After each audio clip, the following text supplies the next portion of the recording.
Hey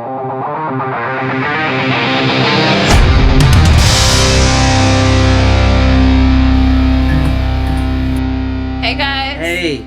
It's Taylor. I'm Adrian. And welcome to the Fandom Bar. Welcome. Today we're going to be reviewing Dead Sunrise. We had the privilege of being invited to see the premiere at the Dendy Opera Keys. Key. To see a great independent Australian zombie flick called Dead Sunrise, directed by Mikhail Imelski. It stars Chloe Fournier, Barry French, Corny Furlong, Peter Maple, Roman Milas, Georgina Neville, Damien Summerlad. Yeah. Good up-and-coming Australian actors. I think they said they were all part of a theatre group. Yeah. Yeah. Well, this review, spoilers review, this one. So we see a group of friends going on a camping trip, going out just to chill out in the mountains somewhere, in the bush, and then one night they stumble across a little boy. A little boy stumbles across them. Yeah, and he doesn't say much, just kind of silent and creepy and strange. And then they soon discover the boy leads them to what appears to be a facility, or a school filled with sick children. They look pretty, like, out of it. Out of it, yeah. But there's a slight, it intercuts with some sort of, something's happening at the same time, like a backstory where this mad scientist type of character is like, bringing children back to life. Yeah, his son's died, so he uses some strange... I think it was his son. Yeah, it was his son. And it uses a strange chemical to... bring dead children back. Yeah, so obviously... And what triggers the zombification is... The sun. The sunset. So no, sunrise. Oh, the sunrise? Sunrise. What was it? Oh, the sunrise. It's the sun that makes them of course. attack. It's the title, then sunrise. So the sunrise actually triggers the zombification, and all these kids turn into zombies and all hell breaks loose. Attacking, yeah, and it's up to like these 4 adults to kind of fend off 30, 50 kids. Yeah. And yeah. What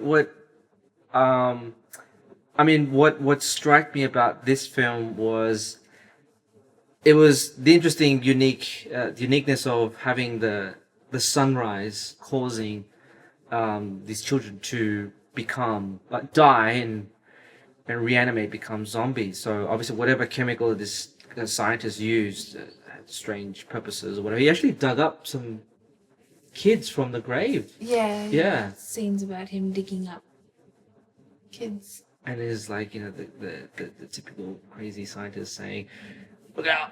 You gotta kill them all. Get them Although run." he dies like... Yes! 3-4 times. He dies like 4 times. In the movie. You think he's dead, and then he comes back, gives a little bit more exposition, dies again, and you're like, again? And then he does.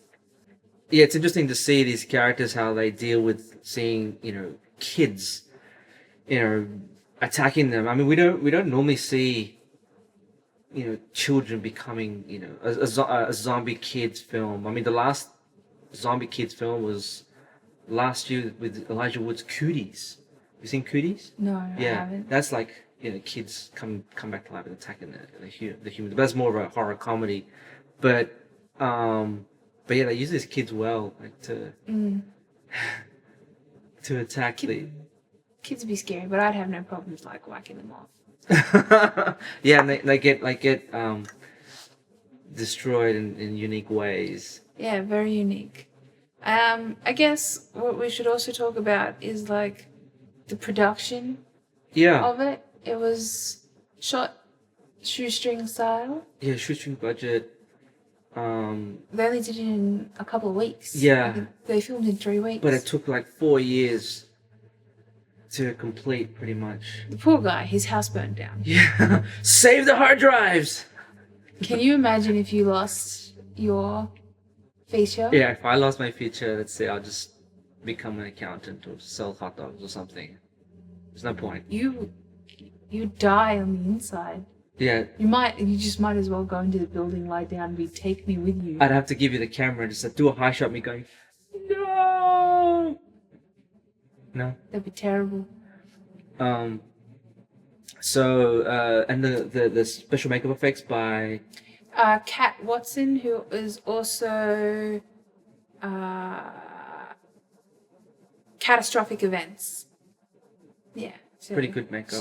She did a good job, especially working with kids. I mean, adults at the best of time whinge and they're uncomfortable and sticky and then but these kids, they probably all got hyped up on chocolate blood and just eating the blood. Syrup. You know, they'd have to really kind of push around the kids and stuff like that, like trying to make sure that the kids are comfortable. They whinge about everything. Yeah. They'll break mid-scene to pee. Gotta go party.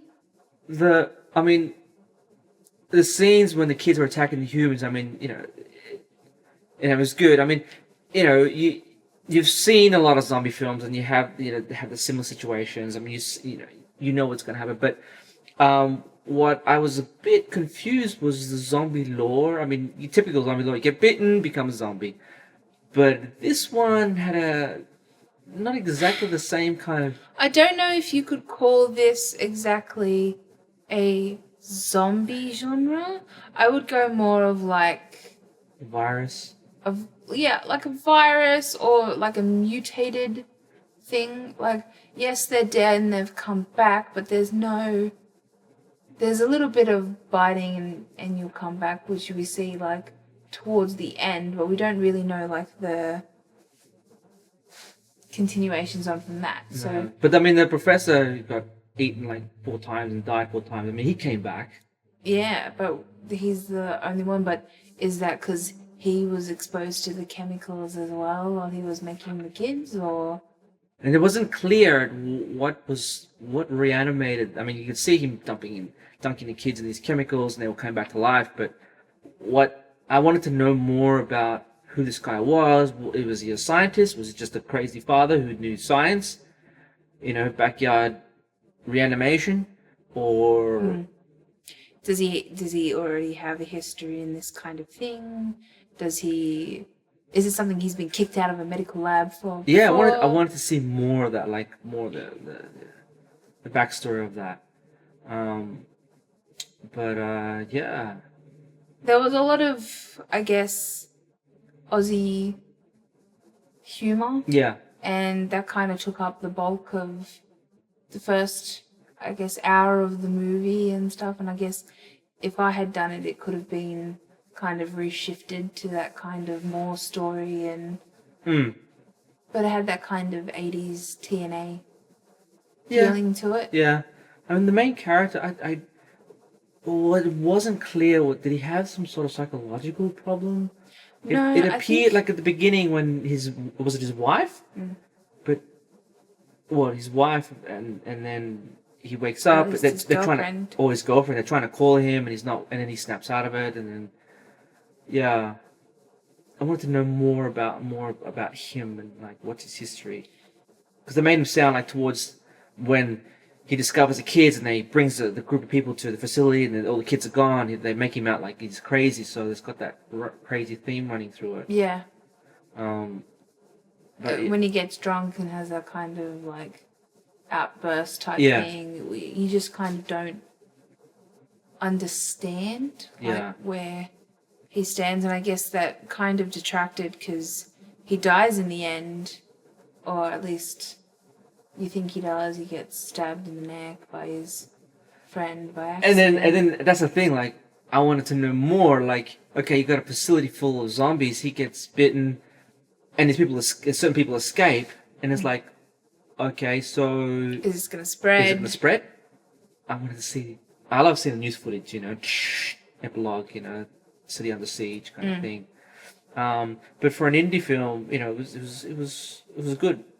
Good effort. For an indie film to have done the premise that it did, and to more importantly get the media release that it did. Yeah, I mean, get that's it in the cinema. I mean, that's no easy feat. That in itself is a good reason why you should go and watch it. Like, Yeah. it for a Aussie film, everyone needs all the support that they can get. So yeah. So what do you give it? 2.5 zombie children. 2.5 zombie children.